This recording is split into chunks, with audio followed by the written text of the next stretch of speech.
hats off to LFW and Reliance IMG for actually ensuring that textiles get their due. This particular one, we wanted to focus on how we can really take our textile heritage and make it cool and relevant for young India. We have a great panel talking about slicing the orange. Everyone here comes from a different perspective.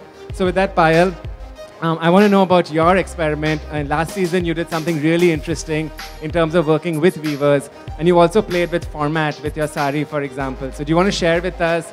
There's a little romance in knowing that when you bought some fabric or you've bought a garment that's made out of hand-woven textiles, that, you know, there's a whole team of people have gone in, you know, manufacturing the yarn dyeing it, setting up the loom, denting, fitting, all of that stuff.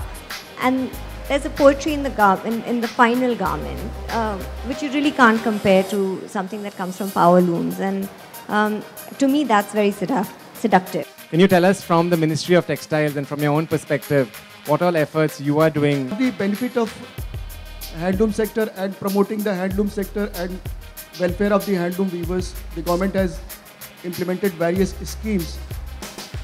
The schemes are of developmental nature as well as social nature. We have set up various dyeing units in different pockets with the modern ETP plants also. And we are supporting the weavers to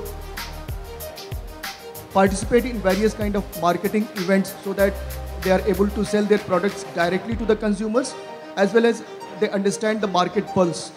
It's just that in the end, I think what propels a lot of consumers into buying stuff, not the discerning ones that love the feel of textiles and the romance of all of it, is the glamour not associated with hand-woven textiles. Somehow they feel like it's not glamorous, but it can be. It's absolutely beautiful and it absolutely can be glamorous.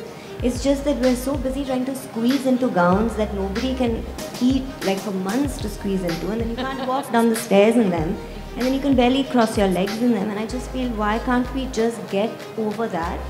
And then maybe if you have to wear a gown, make it out of Indian textiles. I mean, it's possible, and at least you'll be able to breathe in it. You know, it would be nice, right? And you can eat a vada pav, you can be happy.